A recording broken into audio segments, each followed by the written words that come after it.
sana, es poderoso mi Dios, mi Dios.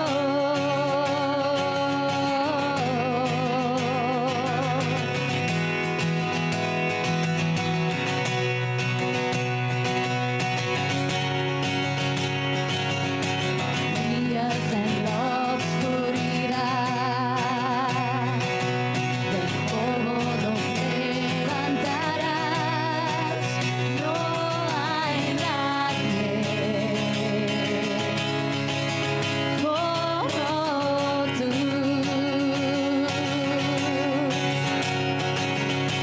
Mi Dios es grande, mi Dios es fuerte, Él es más alto que cualquier otro. Nuestro Dios sana, es poderoso mi Dios, mi Dios.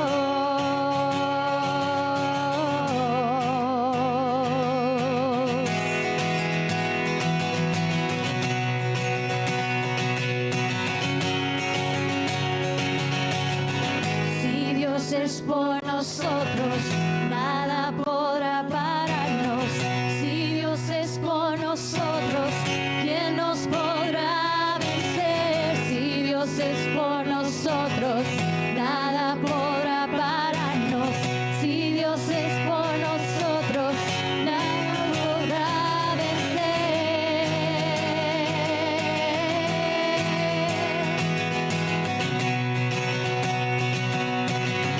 ¿Quién nos podrá vencer?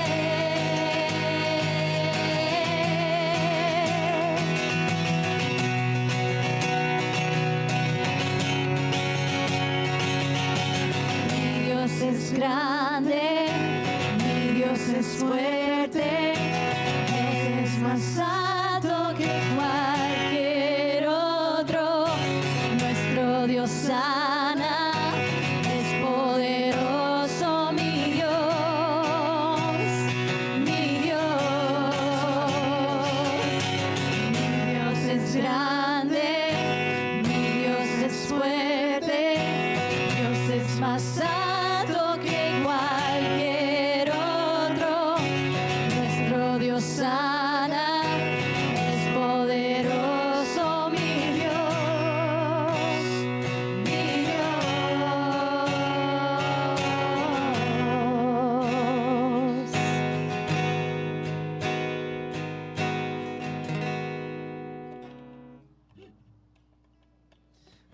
No hay nadie como nuestro Dios.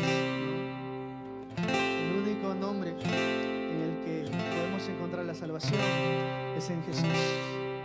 El gran yo soy, el Dios que nunca cambia, el que siempre fue, es y por siempre será.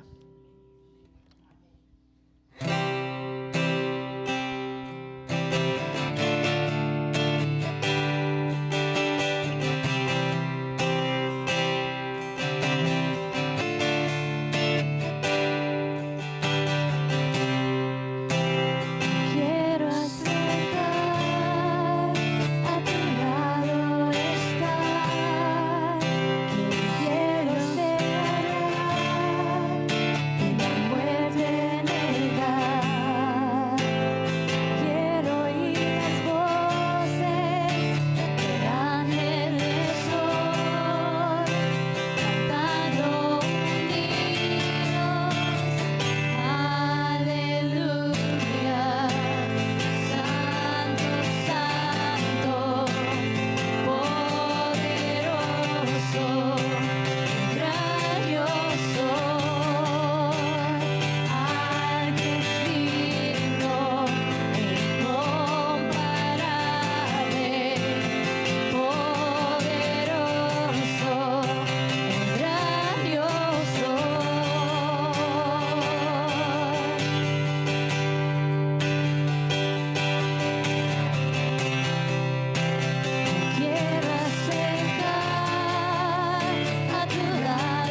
Señor. El único, Padre, incomparable, poderoso, Señor. El único santo, el único digno, Señor. Venimos, Padre, a alabarte, Señor, a escucharte, a recibirte, Padre. Te pedimos, Señor, que esta tarde, Padre, tu mensaje venga a nosotros, Señor, que seamos sensibles a lo que nos quieres decir, Señor. Háblanos, Padre. Señala, Señor, lo errado en nosotros, Padre, y permítenos ser transformados por ti, Señor, por tu mensaje, Padre, por tu palabra transformadora. Señor, estamos listos para escucharte, Señor, estamos dispuestos a recibirte. Señor, ayúdanos a ser más como tú, Padre. Ayúdanos a dejar de lado nuestras ideas, Padre, nuestra naturaleza, Señor, y permítenos ser llenos de tu Espíritu, Señor. Padre, que el mensaje que traes hoy sea el mensaje que nos permita cambiar, nos muestre lo malo, Señor, y nos volteemos y te miremos a ti, Señor. Ayúdanos, Padre Santo. Estamos listos para escucharte, Señor. Estamos listos para recibirte aquí, Señor. Gracias por seguir hablándonos, Señor, el día de hoy. Seguir estando a nuestro alcance, Señor. Seguir dándonos una nueva oportunidad esta mañana, Señor. Gracias, Padre. Te amamos, Señor. Te bendecimos, Padre, y te adoramos, Señor. Gracias por lo que estás haciendo, Padre. En tu santo nombre oramos. Amén. Saluden a alguien nuevo.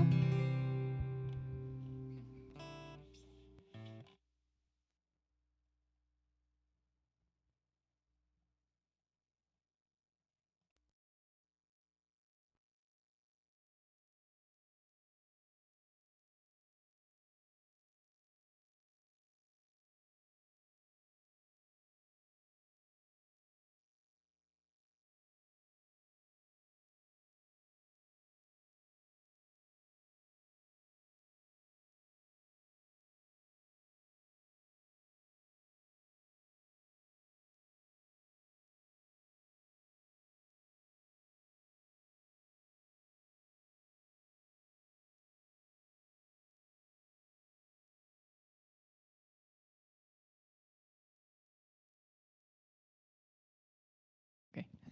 Buenas tardes con todos. Bienvenidos a nuestro segundo servicio. Por favor, antes de comenzar, sus celulares, ya saben, ok, en silencio, ¿sí? Vamos a ver rapidito nuestros anuncios, ok. Nos vamos a demorar un poquito por los problemas técnicos. No es culpa de Alex, por si acaso. Okay. Bueno, los miércoles, ya saben, a las 7 nos reunimos aquí para nuestros estudios de mitad de semana, ¿sí? Así es que están invitados, son bienvenidos. Todos los miércoles estamos estudiando el libro de Proverbios, ¿sí? Así es que este miércoles vamos a comenzar el capítulo 18, así es que están invitados, ¿ok? Y también los viernes a la misma hora, todos los viernes a las 7 tenemos estudios bíblicos también, pero en las casas, ¿sí? Uno es en Magdalena, en la casa del pastor y su familia, y la otra es en San Juan del Lurigancho. Recuerden conversar con Mark y Brenda para que sepan si lo van a hacer en su casa o en la casa de alguien más. ¿Ok? Y bueno, nuestras charlas para matrimonios, sí, ya vamos a tener el sábado que viene, Dios mediante, vamos a tener la quinta y última sesión. Han sido de mucha bendición estas sesiones, así es que si no han tenido la oportunidad de venir, pues pueden hacerlo aún. Sí, ya saben, el único requisito es estar casados, así es que a las 5. Y bueno, el siguiente es, bueno, nuestras reuniones de oración, nuestros grupos de oración, los domingos a las 8 de la mañana. Ya saben, venimos temprano antes de iniciar todas nuestras actividades. Nos reunimos para dedicar nuestro tiempo en oración, ¿sí? Y poder dejar todo nuestro servicio en las manos de Dios, ¿no? Oremos para orar los unos por los otros. Si necesitan oración, los invitamos a venir, ¿no? Podemos orar por ustedes. Vengan para que oren por nosotros también, para orar como iglesia, como familia en Cristo. ¿Ok? A las 8. Y bueno, el último es nuestro canal de YouTube, ya saben. Pueden encontrar nuestros servicios en inglés y en español ahí. ¿Ok? Así es que revísenlo. Bueno, comencemos. Ahora hay que orar, ¿sí? Para poder comenzar. ¿Sí? Así es que, Señor, te damos gracias por esta tarde, bonito día que nos das nuevamente, Padre, y te pedimos que en esta oportunidad pues nos hables, Señor, que queremos crecer en unidad, queremos crecer y ser cada día más como tú, Señor, en esta vida, en este mundo, para poder representarte mejor cada día, Señor. Así es que el día de hoy te pedimos que puedas llenar a nuestro pastor con tu espíritu, Señor, que pues Él pueda transmitir el mensaje que has preparado para nosotros el día de hoy y podamos recibirlo abiertamente, Señor, y pongamos de lado cualquier cosa que esté en nosotros, Señor, que impida que podamos escuchar tu palabra claramente el día de hoy, Señor. Gracias por este tiempo. Bendícelo, Señor, en tu nombre, Jesús. Amén y amén.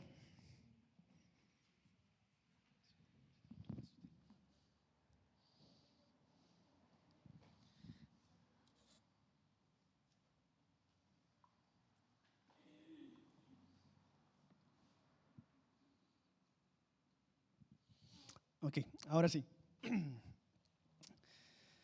Bueno, buenas tardes con todos, hermanos. Vamos a ir rápidamente ya que nos hemos tomado unos minutos extras, no a propósito, pero por algunas fallas. Así que veamos un pequeño resumen de lo que vimos la semana pasada. Que vimos que la forma en que Dios nos santifica es por el poder de su palabra, la cual es verdadera, ¿no? Dios pudo haber escogido muchas formas de poder santificar nuestras vidas, ¿no? Llevarnos por el proceso de santificación. Sin embargo, Él escogió su palabra, la cual está disponible para todos nosotros, ¿no? Entonces, es interesante y es muy bueno, ¿no?, de que Jesús haya dejado este material para nosotros, para que hasta el día de hoy todavía podamos usarlo en nuestras vidas, ¿no? Sabemos que cuando escuchamos la palabra de Dios, meditamos en ella y la obedecemos, estamos siendo santificados, ¿no? 3 partes importantes: escuchar, meditar y obedecer.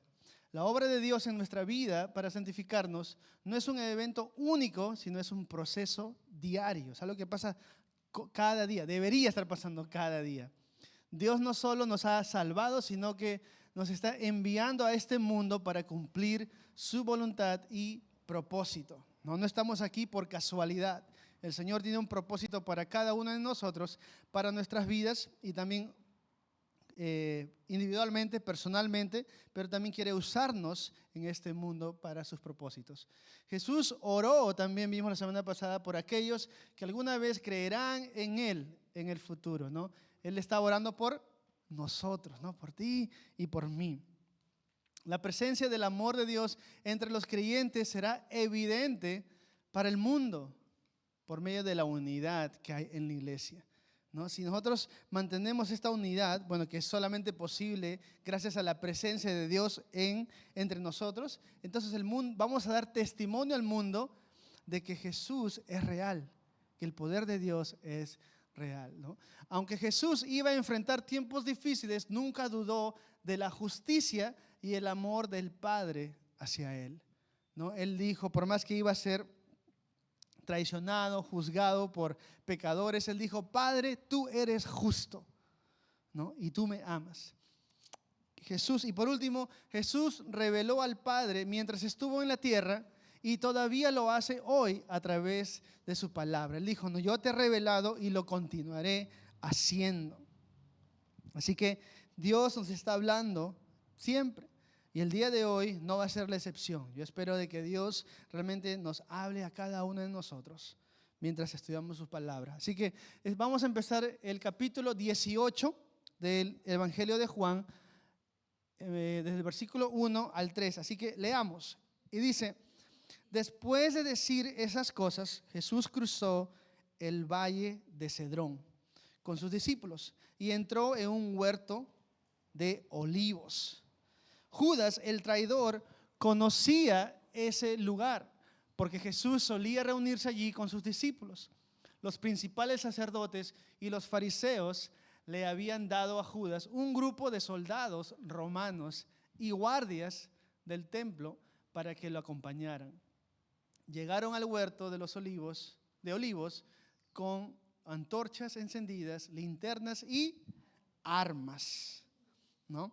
Entonces, después de decir esas cosas, ¿no?, Jesús acaba de pasar con sus discípulos, ¿no? Ellos se encuentran en Jerusalén, y han pasado mucho tiempo juntos, ¿no? En esta cena conocida como la última cena, ¿no? Él compartió esta cena por la celebración de la Pascua junto con sus discípulos, donde también hace, digamos, lo que practicamos hoy en día, la Santa Cena, ¿no? Donde él predijo que iba a ser traicionado, ¿no? Que iba a ser también negado por Pedro, que iban a sufrir, que iban a ser odiados, que iban a padecer persecución por causa de su fe. Entonces Jesús le dijo muchas cosas, ¿no? Que el Espíritu Santo iba a venir, que el Padre no los iba a abandonar, muchas cosas. Pero llegó el momento donde ya tenían que ponerse en marcha. Y nos dice aquí la Biblia que después de decir todas estas cosas, Jesús cruzó el valle de Cedrón con sus discípulos y entró en un huerto de olivos, ¿no? Entonces, más o menos aquí tenemos un mapa, ¿no? Espero que puedan verlo, de repente no, de repente es muy chiquita, ¿no? Yo siempre, no le vayan a decir a Pastor Rick, ¿ok? Pero yo siempre me quejaba de Pastor Rick cuando mostraba sus mapas. Decía, no, eso no se ve, ¿no? O decía, pero ¿por qué enseña eso? Y ahora que enseño, muestro esos mapas y digo, qué alucinantes son estos. No, mira, puedes ver los lugares de Israel. Y lo que es más interesante es que tú puedes ir a Israel hoy día y visitar estos lugares, ¿no? Entonces nos dice aquí, donde dice aposento alto, es donde se piensa más o menos, se cree que este es el lugar donde Jesús y sus discípulos se reunieron para tener esta última cena, ¿no? Y luego ellos cruzaron, dice, el valle de Cedrón, ¿no? Este es el templo donde se ofrecían los sacrificios, el lugar santo, el lugar santísimo, ¿no? Y aquí está el jardín, es que eso que casi ni se puede ver, ahí está el jardín de Getsemaní, ¿no? Entonces, ese huerto de los olivos, ¿no? Este es el monte de los olivos, el jardín de Getsemaní era uno de esos lugares, ¿no? Habían varios jardines en este monte de los olivos, pero este era un lugar particular al que Jesús y sus discípulos solían ir a reunirse, ¿no? Y más o menos este lugar se ve así, ¿no? ¿Y se les hace conocido esto? ¿Un poquito familiar? Como el Parque del Olivar, ¿no? Que tenemos aquí en San Isidro. Si tú vas a este parque, es un parque inmenso, ¿no? Que tú puedes ir y tomarte fotos, no sé, ¿no? Sé que ahí fuimos con Elizabeth y Alex a tomarnos fotos. Y era muy bonito, ¿no? Los árboles muy chéveres. Yo nunca había conocido, o sea, conocía la aceituna, ¿no? Pero no sabía de dónde venía, ¿no? Pensé que era debajo de la tierra. No, tampoco, ¿no? Pero así se ven los árboles, ¿no? Es un huerto de olivos. Entonces era conocido como el Monte de los Olivos porque había muchos árboles que producían este fruto, ¿no? Ahora, este lugar nos dice, el versículo 2, que Judas, el traidor, conocía este lugar. ¿Por qué? Porque Jesús solía reunirse allí con sus discípulos y Judas era uno de sus discípulos. Jesús constantemente iba a este lugar para pasar tiempo normalmente en oración, ¿no? Entonces, este lugar cerca al monte de los olivos se llama el monte, huerto de olivos se llama el jardín de Getsemaní, ¿no? Getsemaní. Y eso lo podemos ver en Mateo 26:36, donde nos cuenta lo mismo Mateo. Dice, entonces Jesús fue con ellos al huerto de olivos llamado Getsemaní y dijo, siéntense aquí mientras voy allí a orar, ¿no? Entonces, también Marcos dice, fueron al huerto de olivos llamado Getsemaní y Jesús dijo, siéntense aquí mientras yo voy a orar, ¿no? Entonces, vemos que Mateo y Marcos nos dan unos detalles que Juan no los presenta. Pero son importantes, ¿no? Ese es lo bueno de las escrituras, de los evangelios, es que se complementan el uno con el otro. No se contradicen. Están contando la misma historia, solo de otro punto de vista.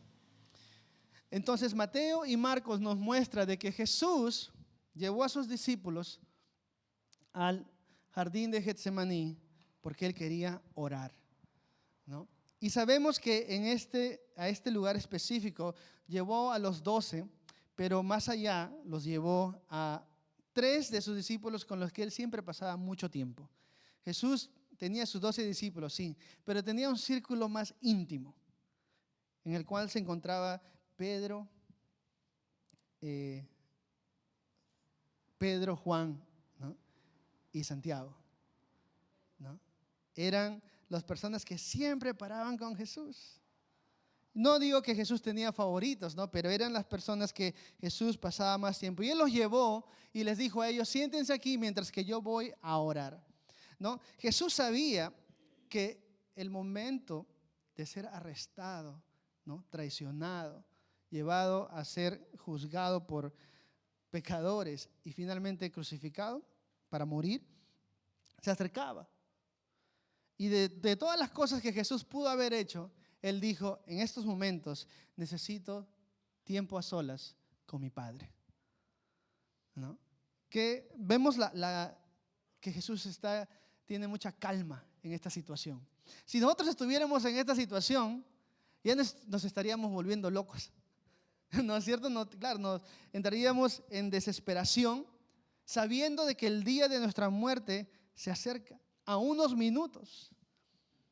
Pero él dice, yo voy a pasar un tiempo. Ustedes, discípulos, quédense aquí, oren, mientras que yo voy a orar a mi Padre. Entonces vemos que Jesús hizo la oración una prioridad en su vida. Y nosotros debemos hacer lo mismo también, ¿no? Ahora, los discípulos y Jesús, ellos no tenían un grupo de WhatsApp, ¿no? Para comunicarse entre ellos qué cosas lo que tenían que, dónde iban a ir, qué era lo que tenían que hacer. No tenían eso. Pero ¿cómo es que Judas sabía dónde se estaban dirigiendo Jesús y sus discípulos? Porque él también había ido con ellos muchas veces. Era una costumbre de parte de Jesús y los discípulos. En Lucas 21:37 nos dice, cada día Jesús iba al templo a enseñar y cada tarde regresaba a pasar la noche, ¿en dónde? En el monte de los olivos, ¿no? Y en el mismo libro, pero capítulo 22, versículo 39, nos dice, luego, acompañado por sus discípulos, Jesús salió del cuarto en el piso de arriba y, como de costumbre, fue al monte de los olivos, ¿no? Entonces, para esto Judas ya había dejado el cuarto donde se habían reunido Jesús y sus discípulos y había ido en dirección a los líderes religiosos para traicionar a Jesús. Judas estaba diciendo, ya sé dónde van a ir, esta es la oportunidad para que vengan y detengan a Jesús. Y vemos aquí que Judas, acompañado, no, él no estaba solo, Judas fue acompañado por soldados romanos y guardias del templo, nos dicen, ¿no? Los cuales no solamente llevaban antorchas y linternas para poder ver de noche, ¿no?, dónde estaban yendo, sino que también llevaban armas con ellos, ¿no?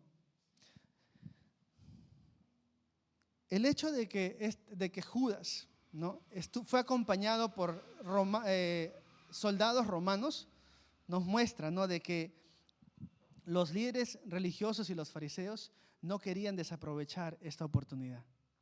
Anteriormente, ellos ya habían intentado arrestar a Jesús varias veces, pero no podían, ¿no? El hecho de que mandaron con Judas soldados romanos nos muestra que los líderes religiosos tenían autoridad y mucho poder en Israel. Tú no podías ir nomás a pedirle al imperio romano, necesito 2 soldados, no, tráelos conmigo. No. Tú tenías que tener poder y autoridad para poder pedir soldados que te acompañen. Y eso fue lo que pasó con Judas. No por Judas, sino por los líderes religiosos. Demandaron y dijeron: Judas, llévate esta vez soldados romanos, ¿no? Con sus armas, con sus espadas, ¿no? Soldados, no son guachimanes lo que Judas estaba llevando, ¿no? Él no fue con un grupo de serenazgo a arrestar a Jesús. Él fue con un grupo de soldados y guardianes del templo. Entonces prácticamente fue como un pequeño ejército a arrestar a Jesús. Y esta vez ellos no querían cometer ningún error. Porque como digo, anteriormente ellos ya lo habían intentado. ¿Se acuerdan que los fariseos mandaron guardias a arrestar a Jesús? Pero cuando los guardias regresaron, no, los guardias del templo regresaron sin haber arrestado a Jesús, los principales sacerdotes y los fariseos le preguntaron: ¿por qué no lo trajeron? Si los mandamos a traer a Jesús, han venido con las manos vacías. ¿Qué pasó? Y ellos dijeron: jamás hemos oído a nadie hablar como Él, con tanta autoridad y poder. Se quedaron asombrados. No, ellos fueron con la intención de arrestar a Jesús y terminaron asombrados con las palabras que Jesús hablaba.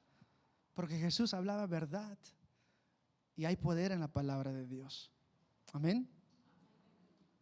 Entonces, los guardias decían, los líderes religiosos sabían que probablemente no iban a tener una oportunidad como esta. Y dijeron: Judas, no vas a ir solo, vamos a mandarte con soldados romanos, ¿no? Y con guardianes del templo. No los mismos que mandamos la otra vez, porque ellos ya, quién sabe, de repente hasta muertos estaban. Pero vamos a mandarte no solamente guardianes del templo, sino soldados romanos. Cuando tú veías un soldado romano afuera de tu casa, sabías que estabas en problemas. Un soldado romano podía venir y decirte, como sabemos, ¿no? Tú podías salir a la tienda, ¿no? De repente te mandaban a comprar, no sé, arroz. Pero venía en el camino un soldado romano y te decía: quiero que tú lleves mis cosas de acá a 2 kilómetros.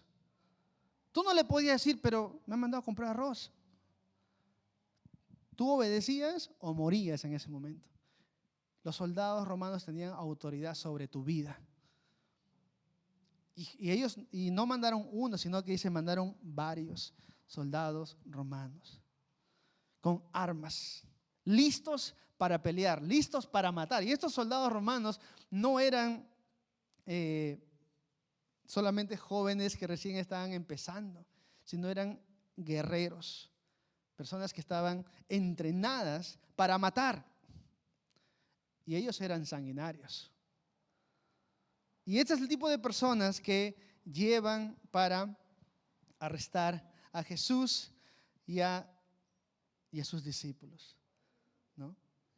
Mientras que Judas tenía a los guardianes del templo y a los soldados romanos, Jesús tenía a pescadores, cobradores de impuestos, ¿no? Y algunos que estaban rebeldes en contra del imperio romano, ¿no? Sigamos. Versículo 4 dice: Jesús ya sabía todo lo que iba a suceder, así que salió al encuentro de ellos. ¿A quién buscan?, les preguntó. A Jesús de Nazaret, contestaron. Yo soy, dijo Jesús. Judas, el que lo traicionó, estaba con ellos. Cuando Jesús dijo: yo soy, todos retrocedieron y cayeron al suelo. Entonces, vemos acá, ¿no? Me encanta cómo es que el versículo 4 empieza, que Jesús ya sabía todo lo que iba a suceder, ¿no? Esto nos muestra que Jesús no solamente estaba al tanto de lo que estaba pasando, sino que Él sabía lo que iba a suceder. Esto nos muestra que Jesús, hermanos, estaba al control de la situación, completamente. Él sabía que estas personas que estaban aquí, estaban ahí por Él.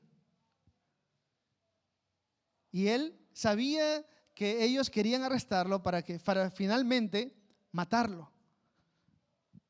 ¿Y qué hizo? ¿Se escondió? ¿Se corrió? ¿No comenzó a gritar? ¿A desesperarse? ¿Entró en pánico? No. Al contrario, nos dice la palabra que Él salió al encuentro de ellos. Mientras que Él estaba con sus discípulos y vio, escuchó, supo que ellos estaban viniendo a arrestarlos, es como que dejó a un lado a sus discípulos y se puso al frente de ellos para encontrar a sus acusadores, diciendo: ¿a quién buscan? Como digo, Jesús sabía exactamente por qué ellos estaban ahí. Jesús sabía lo que iba a pasar. ¿Se acuerdan? Él dijo esto en Mateo 20:18. Dice, escuchen, Jesús dijo a sus discípulos: subimos a Jerusalén, donde el Hijo del Hombre será traicionado y entregado a los principales sacerdotes y a los maestros de la ley religiosa. ¿Y qué van a hacer? Lo condenarán a muerte. Entonces, hermanos, Jesús sabía por qué ellos estaban ahí. Entonces la pregunta es, ¿por qué? ¿Por qué Jesús les dice o les pregunta: ¿a quién buscan?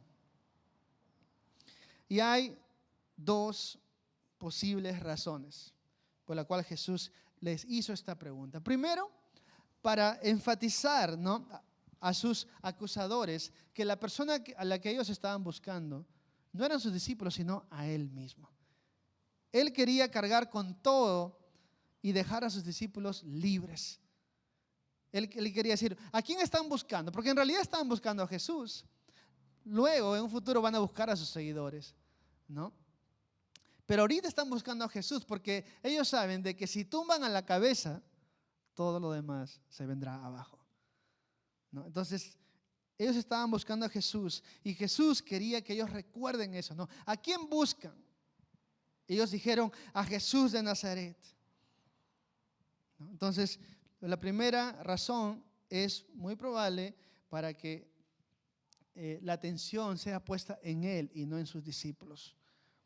La segunda opción es que Jesús preguntó: ¿a quién buscan?, simplemente para poder demostrar su poder y autoridad al momento de que Él diga: yo soy.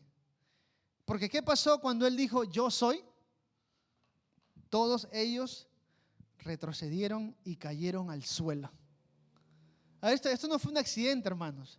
No es que atrás de cada persona, de cada soldado, de cada guardián del templo, había una piedrita que nadie vio y se cayeron al mismo tiempo, sino que fue un acto divino del poder de Dios diciendo: yo estoy al control de la situación. Solamente con decir yo soy, identificándose, fue suficiente para poder derribar a estos hombres fuertes al suelo, mostrando que no hay una autoridad que vaya por encima de Jesús. Jesús es el Rey de Reyes, el Señor de Señores. No hay nadie como Él. Y esta es una pequeña demostración de que Él es mucho más poderoso. Entonces Él dijo: yo soy, y todos fueron derribados. Y la única razón, hermanos, por la cual Jesús va a ser arrestado, va a ser llevado a ser injustamente condenado, no es porque Jesús perdió la batalla. No es porque Jesús se quedó sin argumentos o no es porque Jesús solamente lo vencieron. La única razón por la cual Jesús va a ir es porque Él quiere. Porque Él escoge ir con sus acusadores. Y es lo que Él dijo en Juan 10:18. Él dijo: nadie puede quitarme la vida. Para yo perder mi vida o para yo perder la vida, para yo morir, yo tengo que entregarla voluntariamente. Nadie puede venir y sobreponer su autoridad sobre mí. Él dijo, no, nadie puede quitarme la vida, sino que yo la entrego voluntariamente en sacrificio. Pues tengo la autoridad para entregarla cuando quiera y también para volver a tomarla. Esto es lo que ordenó mi Padre. Jesús sabía, hermanos, que Él tenía la autoridad por sobre todas las cosas. Y eso es lo que Él está demostrando aquí. Y lo que aprendemos aquí, ¿no? Es el primer punto de esta tarde, es que nada de lo que nos sucede está fuera del control de Dios. Él usará todo para cumplir su voluntad y plan en nuestras vidas. Nada, hermanos, absolutamente nada está fuera del control de Dios. Si tú eres un seguidor de Cristo y estás pasando por lo que sea que estés pasando, como Jesús en este momento, está a punto de ser, como hemos dicho, ¿no? Traicionado. Ya fue traicionado, va a ser condenado para morir, ser crucificado, morir una muerte de criminal, pero Él sabe que está dentro de la voluntad de su Padre, ¿no? Entonces, Él tenía completo control sobre la situación, ¿no? ¿Ustedes creen, hermanos, que Jesús pudo haber derrotado a todos sus acusadores que estaban ahí, a todos los soldados? Por supuesto que sí, pero esto prueba otra vez, hermanos, que había algo más importante que mostrar su poder. Lo más importante era glorificar al Padre a través de la obediencia. Jesús lo dijo repetidamente, que Él había venido a hacer la voluntad de su Padre y no la suya. Sigamos. Nuevamente dice, una vez más Jesús les preguntó, ¿a quién buscan? Y nuevamente ellos contestaron, a Jesús de Nazaret. Ya les dije que yo soy, dijo Jesús. Ya que soy la persona a quien buscan, dejen que los demás se vayan. Lo hizo para que se cumplieran sus propias palabras, cuando Él dijo, no perdí ni a uno solo de los que me diste. Hermano, yo no sé, pero si esto no te da seguridad, no sé qué te podría dar esa seguridad. Jesús, las palabras de Jesús fueron y son de que Él no va a perder a ninguno que está en Él. ¿Tú crees eso? Nuestras vidas están en las manos de Dios. No hay nada que nos pueda acechar o nos pueda quitar, mover de la presencia de Dios. Ahora, si tu vida no está en Cristo, entonces sí hay razón para preocuparse. Pero si tu vida está en Cristo, hermano, puedes tener la seguridad que Jesús nos da, que Él tú no vas a perderte. Nadie puede venir y arrebatarte de las manos de Dios. Pero Jesús dijo, ¿no? Una vez más Él dijo a sus opresores, que de repente estaban en el suelo, yo no sé, o ya se habían levantado, pero Él les pregunta nuevamente, ¿a quién buscan? No porque no los había escuchado, sino nuevamente, ¿no? Él quiere toda la atención para sí mismo y nos damos cuenta por qué lo hace, ¿no? ¿A quién buscan? A Jesús de Nazaret. Ya les dije que yo soy. Y les dijo, ya que soy la persona a quien buscan, dejen que los demás se vayan. ¿Quiénes son los demás? Sus apóstoles, ¿no? Entonces nos damos cuenta aquí, ¿no, hermanos? Cómo es que Jesús desde ya estaba se había convertido como el defensor de sus discípulos. Vieron que los discípulos, él vio que sus discípulos estaban asustados. ¿Ustedes creen, hermanos, no? ¿Cómo es que Jesús fue al encuentro de sus opresores, de sus acusadores, diciendo, ¿a quién buscan? Aquí estoy yo. ¿Ustedes creen que los discípulos también estaban con Jesús diciendo, sí, aquí estamos? No, de repente estaban atrás de esos árboles anchos de olivos, escondidos, con miedo. Porque como digo, hermanos, ellos estaban viendo a los soldados romanos. No había forma de que estos hombres iban a derrotar. Si había una pelea, iban a perder, porque ellos no estaban preparados.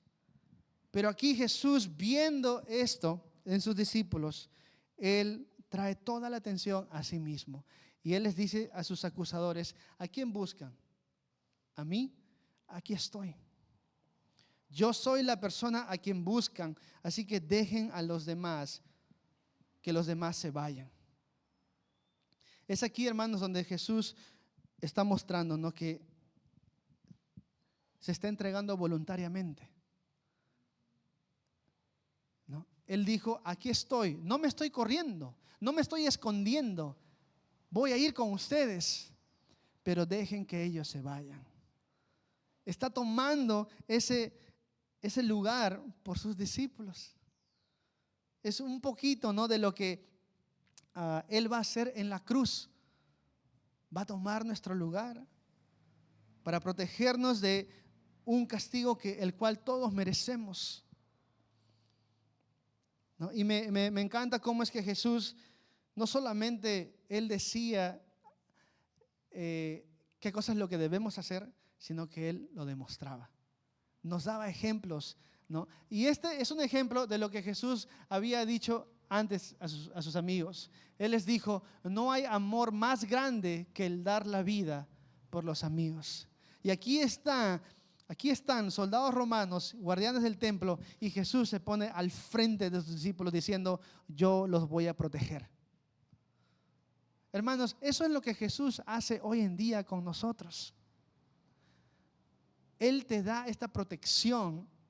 Ahora, no quiere decir que tu vida va a ser perfecta o que no vas a tener problemas, pero incluso en esos problemas Jesús dice: yo estoy aquí.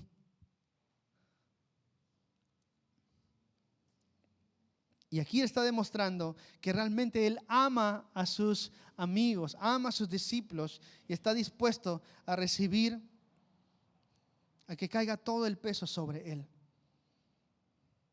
Y finalmente Él va a demostrar la plenitud de su amor cuando Él va a la cruz, dando su vida por sus amigos, protegiéndolos del maligno, ¿no? Y con esto Jesús, al proteger a sus discípulos, Él está cumpliendo sus propias palabras, ¿no? Cuando Él dijo: la voluntad de Dios es que yo no pierda ni a uno solo de todos los que Él me dio, sino que los resucite en el día final. Entonces aquí está Jesús poniendo en práctica, ¿no?, como mostrándonos en acción que Él está dispuesto a hacer lo que sea para proteger a los suyos. Juan 17:12 también dice: durante el tiempo que estuve aquí, Jesús le dice al Padre, los protegí con el poder del nombre que me diste, los cuidé para que ni uno solo se perdiera. Y eso es lo que está haciendo Jesús en estos momentos, hermanos. Estaba haciendo, Él sabía que un soldado romano podía venir y matarlo, pero Él dijo: no, yo me voy a poner aquí al frente de ellos, porque voy a proteger a los que el Padre me ha dado, ¿no? Entonces aquí está Jesús colocándose, ¿no?, entre el peligro y sus seres queridos, recibiendo el castigo que todos merecemos desde ya. Ahora, hermanos, es esa protección que Jesús nos quiere dar. Y esa protección sigue siendo cierta, ¿no?, verdadera el día de hoy. Tú puedes tener esta protección siempre y cuando tú pongas tu fe en Jesús. Solamente viene a través de eso. Podemos estar seguros de que Dios nos está cuidando si nosotros ponemos nuestra fe en Cristo. Entonces, saber estas cosas, hermanos, debería darnos confianza de que Dios está viendo por nosotros, ¿no? ¿Tú crees que a Dios le importa tu vida? Es la verdad, hermanos. Sí, por supuesto que sí. Él se preocupa por nosotros, como nos dice 1 Pedro 5:7. Pongan sus preocupaciones y ansiedades en las manos de Dios. ¿Por qué? Porque Él cuida de ustedes. Es el deseo como padre cuidar por sus hijos. Y nosotros debemos estar alerta. Dice, cuídense de su gran enemigo, el diablo, porque anda al acecho como un león rugiente buscando a quien devorar. Justamente, hermanos, porque tenemos enemigos en este mundo, porque tenemos un enemigo principal que es Satanás, Él nos dice, pon tus preocupaciones y ansiedades en las manos de Dios, porque Él cuida de ustedes. Esta es una verdad, hermanos. Esto no depende de cómo tú te sientas. Si tú estás en Cristo, la verdad es que Dios está cuidándote. De repente tú dices, pero no siento que me estoy cuidando, que me está cuidando. La verdad no tiene que ir de la mano con tus emociones. La verdad es la verdad, estés feliz o estés triste, ¿no? Esta silla es azul, así llores o te rías. Son hechos. Y esto es lo que es un hecho, de que Dios nos está cuidando. Pero debemos estar alerta, porque Satanás va a buscar destruirnos. ¿No? Pero aquí está en nosotros Jesús, ¿no? Mayor es el que está en nosotros que el que está en el mundo. Sigamos, versículo 10. Dice, entonces Simón Pedro sacó una espada y le cortó la oreja derecha a Malco, un esclavo del sumo sacerdote. Pero Jesús le dijo a Pedro, mete tu espada en la vaina. ¿Acaso no voy a beber de la copa de sufrimiento que me ha dado el Padre? Entonces, hermanos, vemos aquí, ¿no?, que están teniendo esta conversación Jesús con sus acusadores, con aquellos que quieren arrestarlo. Y Jesús ya claramente había dicho, yo voy a ir con ustedes, ¿no? Estaba mostrando su voluntad de ir con ellos, que Él no iba a pelear con ellos. Pero Simón, Pedro, el apóstol, él mostró que no iba a dejar que esto pase. Él ya había dicho, ¿se acuerdan la conversación que tuvo Pedro con Jesús anteriormente? Cuando Jesús le dijo, ya me voy, y Pedro le dijo, Señor, ¿pero a dónde vas? Y Jesús le contestó, ahora no puedes venir conmigo, porque él sabía que estaba yendo a la cruz, sabía que iba a ir a morir, pero también le dijo, pero me seguirás después. Entonces, ¿está bien, Pedro?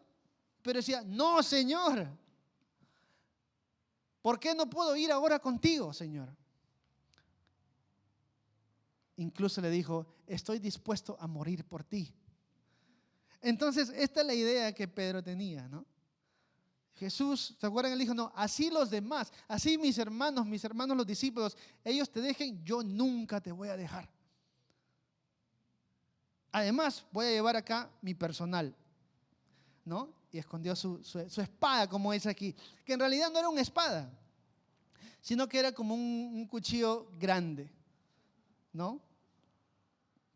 Un cuchillo, no sé, como los que vas al mercado y ves a los polleros, a los que venden pescado, cómo filetean, algo así. Porque como digo, hermanos, Pedro no era un soldado, era un pescador. Agarró nomás el cuchillo mantequillero de su casa y se lo guardó. No sé, creo que Pedro tenía rasgos de alguien de San Juan de Lurigancho, no sé.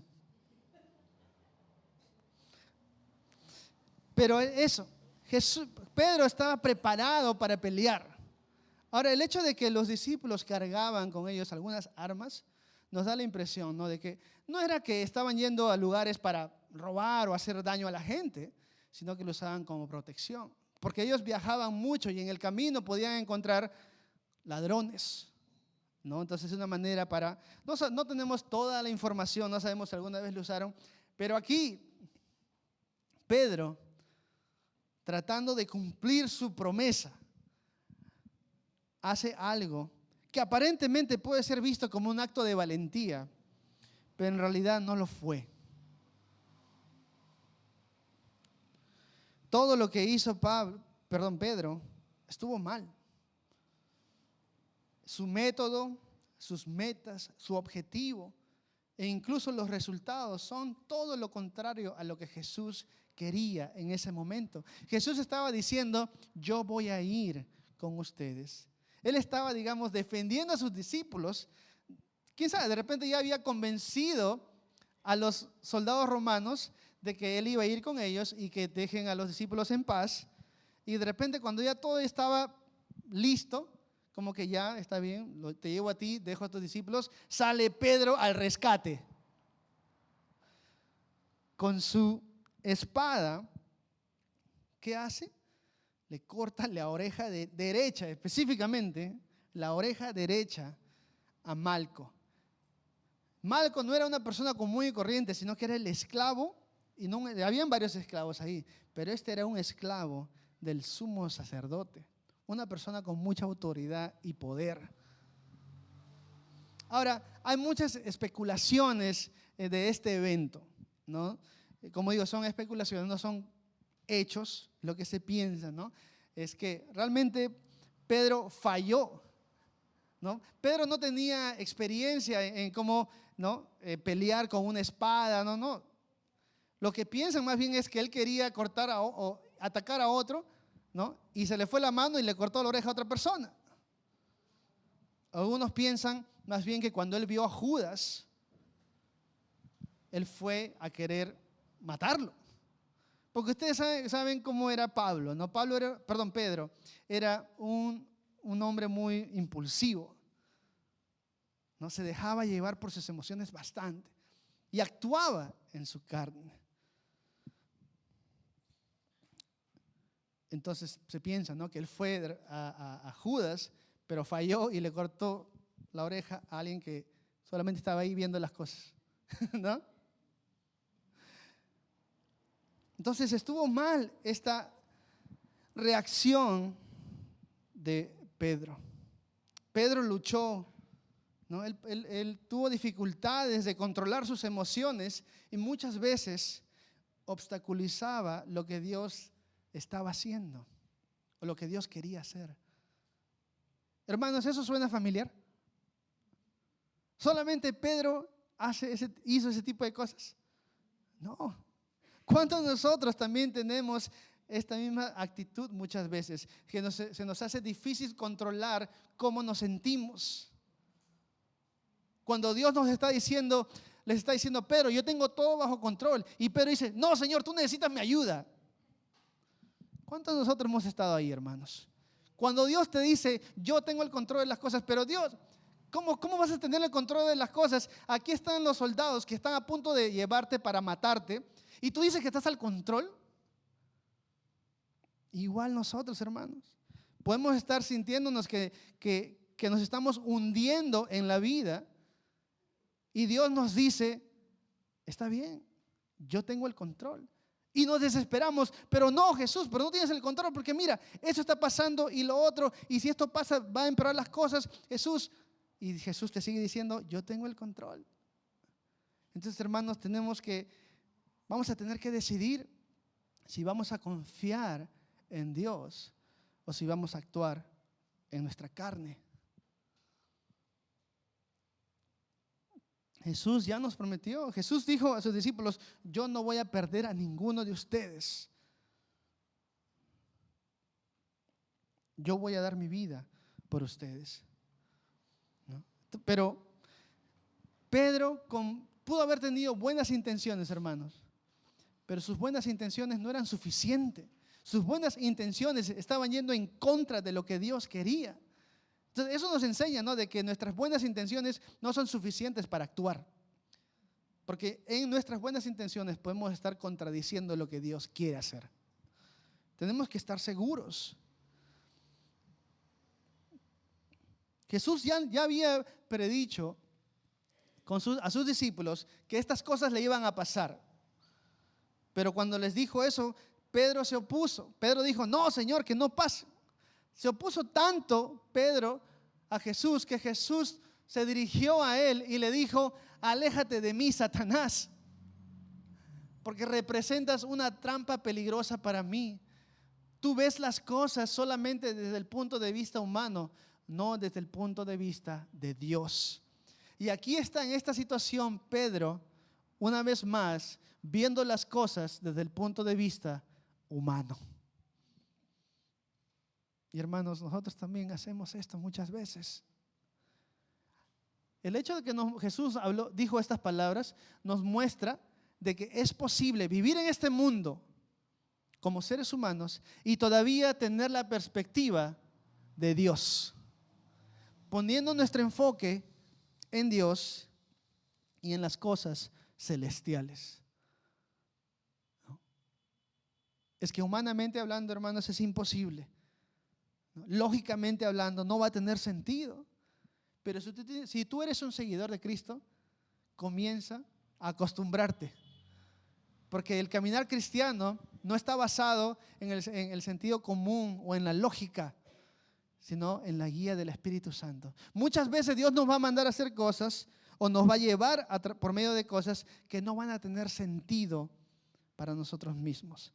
Pero si confiamos de que Dios es bueno y que Él está al control de todo, entonces vamos a estar bien. Es lo que Jesús vivió, es lo que Jesús hacía. Él sabía que mientras todo parecía que se estaba viniendo abajo, su confianza en el Padre lo ayudó a perseverar hasta el final.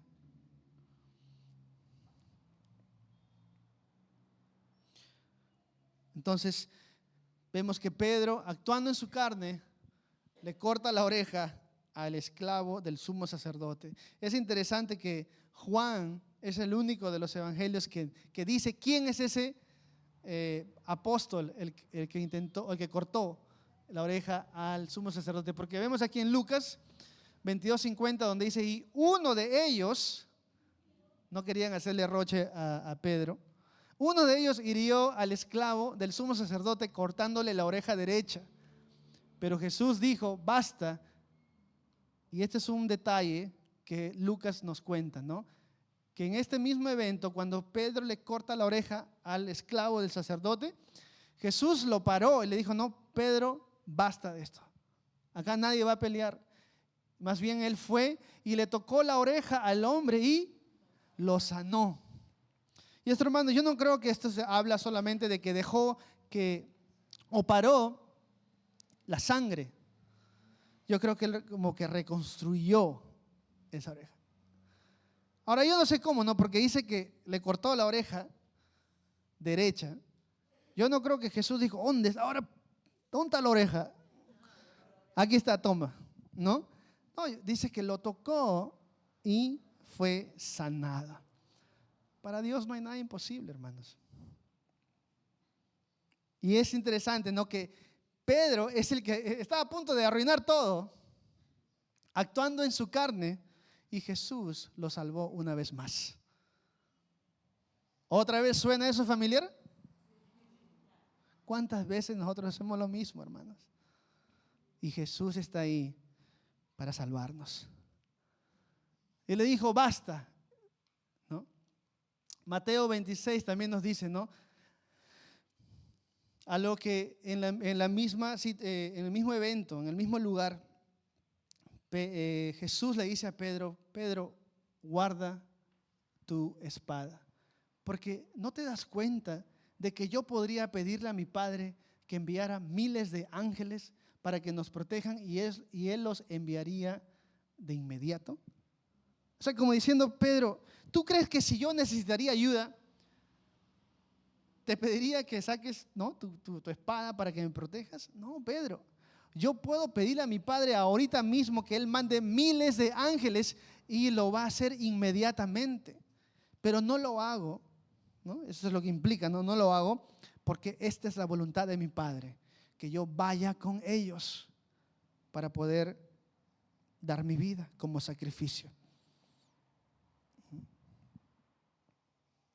Entonces, finalmente Jesús le dice a Pedro, no, Pedro, guarda tu espada. Y le dijo algo muy importante, ¿no? ¿Acaso no voy a beber de la copa de sufrimiento que me ha dado el Padre?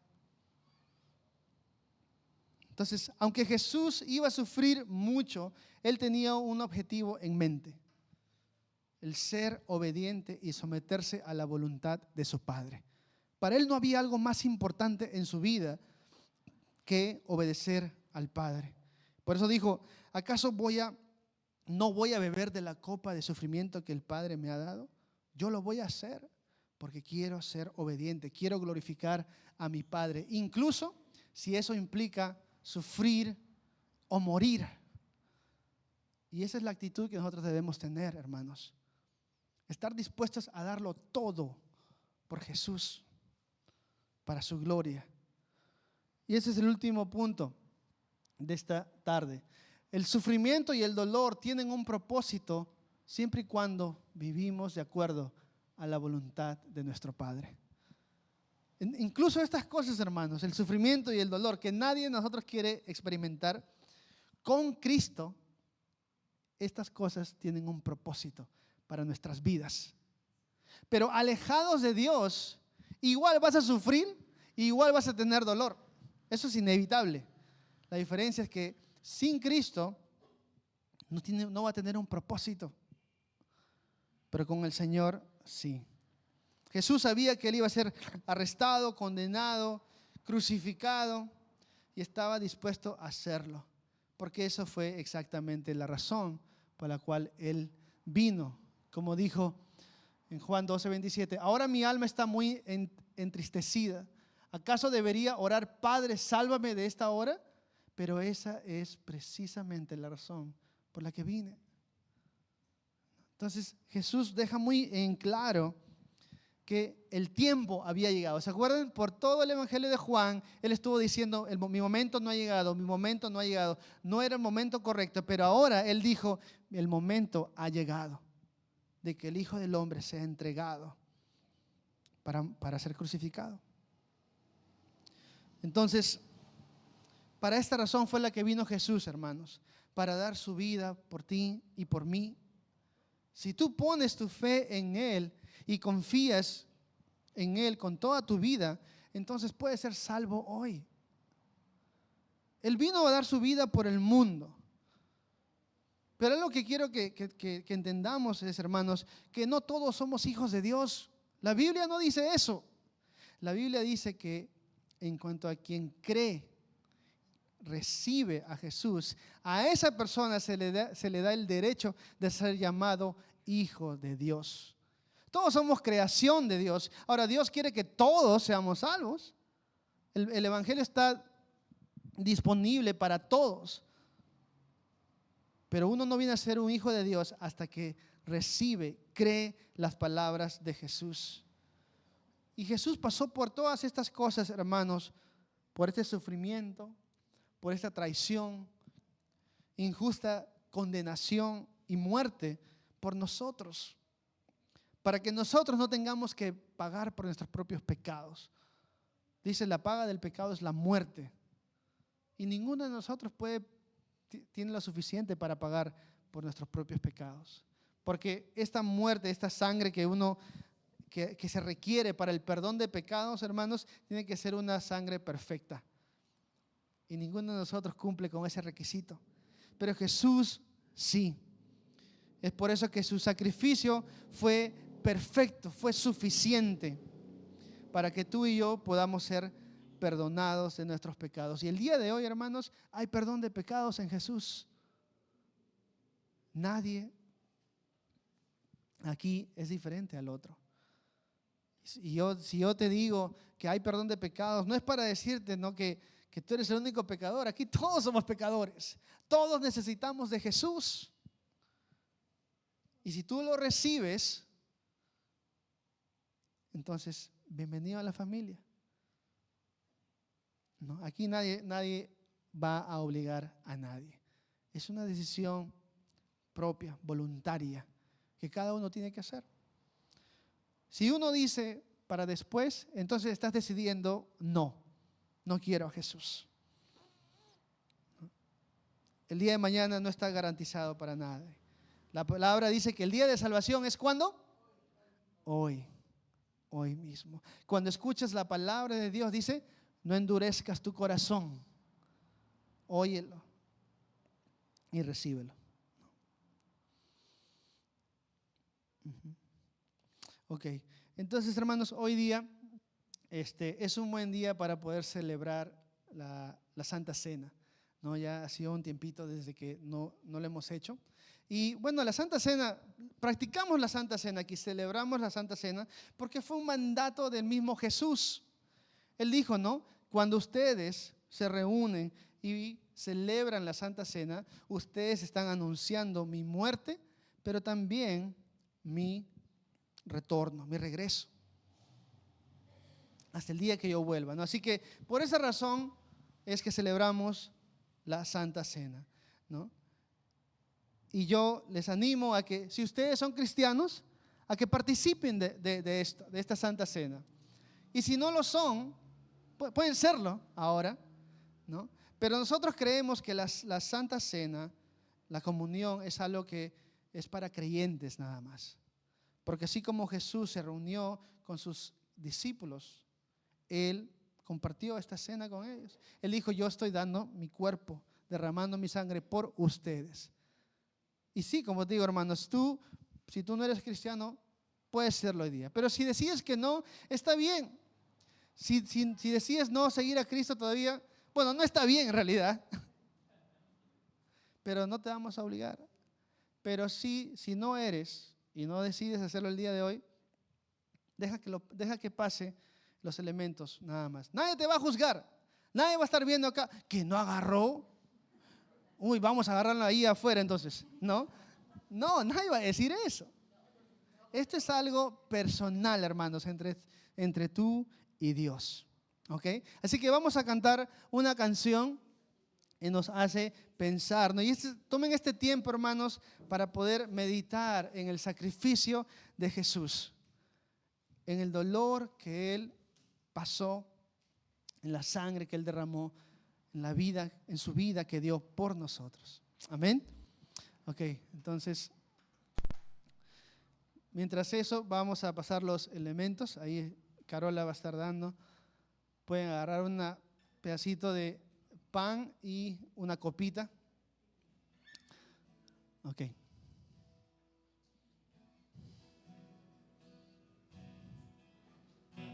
Clavaron tus pies, tus manos también. Mostraste cuánto me amas. Las heridas en ti me dicen cuánto sufriste tú por amarme.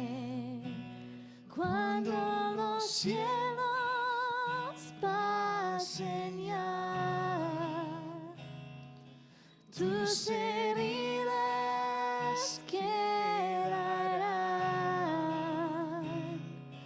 y por siempre me dirás cuánto me amas. Y yo quiero decirte por siempre mi amor, por siempre mi ser, por siempre mi vida es tuya. Por siempre mi amor, por siempre mi ser, por siempre mi vida es tuya.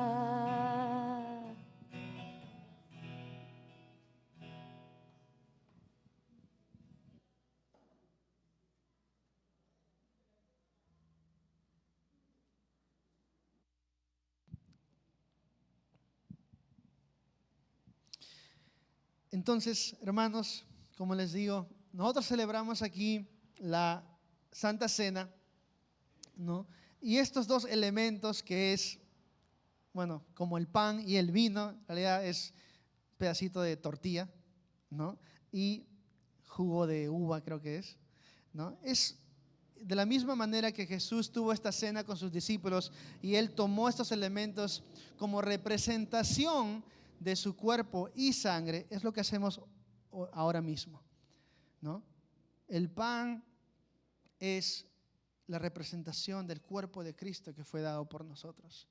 Y la copita, ¿no? Ese jugo, es la representación de la sangre de Jesús que firmaba el nuevo pacto con el hombre, ¿no? Entonces, eso es lo que vamos a ver, ¿no? Lo que el apóstol Pablo dijo es: pues yo le transmito lo que recibí del Señor mismo. Él dice: la noche en que fue traicionado, el Señor tomó pan. Dijo, ¿no era algo diferente a esto? Tomó pan, dice Jesús, y dio gracias a Dios por ese pan. Luego lo partió en trozos y dijo, se los dio a sus discípulos y dijo: esto es mi cuerpo, el cual es entregado por ustedes. Hagan esto en memoria de mí, ¿no? Entonces, Jesús les mandó a sus discípulos, ¿no?, que cada vez que ellos celebren la Santa Cena, que recuerden que esto es una representación de su cuerpo, el cual fue entregado por ellos y fue entregado por nosotros. Así que oremos por el sacrificio del cuerpo de nuestro Señor Jesucristo. Señor Jesús, te damos muchas gracias, porque no solamente viniste acá a la tierra, Señor, para ser obediente, hacer la voluntad de tu Padre, sino que viniste a ir a la cruz por nosotros. Como hemos visto, Señor, nadie te obligó, nadie podía obligarte, sino que tú diste tu vida voluntariamente. Señor, recibiste golpes, latigazos, azotes, se burlaron de ti. Fuiste a la cruz, te crucificaron, Señor, y no fueron esos clavos los que te mantuvieron ahí, sino tu amor por nosotros. Y te doy gracias, Señor, por haber aguantado todo ese dolor por amor a nosotros, Jesús. Gracias, Señor, por tu cuerpo que tú diste en la cruz por nosotros. En tu nombre oramos, Jesús. Amén. Amén. Así que comemos el pan.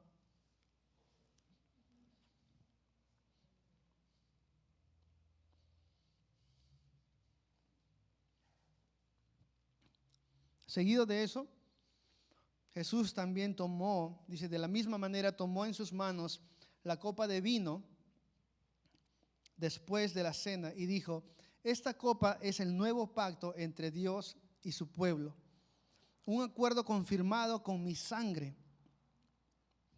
Hagan esto en memoria de mí todas las veces que la beban, ¿no? Nosotros sabemos, hermanos, como dice la palabra, de que sin derramamiento de sangre no hay perdón de pecados.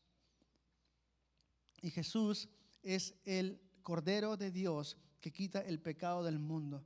No era suficiente con que Jesús venga, sea obediente, vaya a la cruz, sea crucificado y lo bajen. Él tenía que morir. Y eso fue lo que hizo, hermanos. Derramó su sangre para perdonar nuestros pecados y así empezar el nuevo pacto entre Dios y nosotros, donde ya no es por la ley, sino es por gracia que somos salvos. Así que oremos. Señor Jesús, gracias porque tú fuiste voluntariamente a la cruz para morir por nosotros, aguantaste ese dolor físico, pero también fuiste tan obediente al extremo de dar tu vida, derramando tu sangre en aquella cruz, tomando nuestro lugar, Señor. Fuiste inocente, viviste una vida perfecta, sin pecado, pero moriste la muerte de un criminal por nosotros. Y te damos gracias, Señor, no porque lo entendemos, pero aceptamos ese sacrificio que tú hiciste por nosotros, Señor. Gracias por amarnos tanto, Señor. En tu nombre oramos, Jesús. Amén. Tomemos.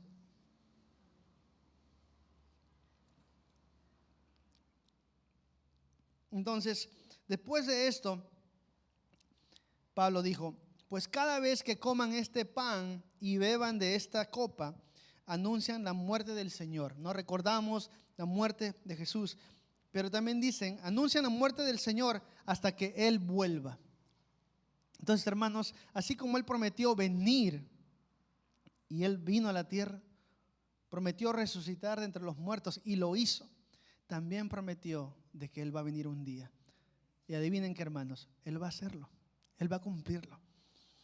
Hasta ese día, vivamos para el Señor. Y si no viene mientras que vivimos acá, vivamos para el Señor.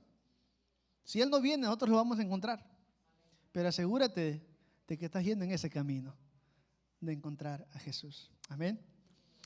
Gracias, Señor, nuevamente por este tiempo, por tu palabra. Señor, gracias por mis hermanos. Llévanos con bien a casa, Señor, que podamos meditar en tu palabra y podamos ser santificados cada día más y ser como tú, Jesús. Gracias, en tu nombre oramos. Amén, amén. Gracias, hermanos, por ser muy pacientes el día de hoy. Que Dios los bendiga y nos estamos viendo pronto. ¿Ok? Hasta luego.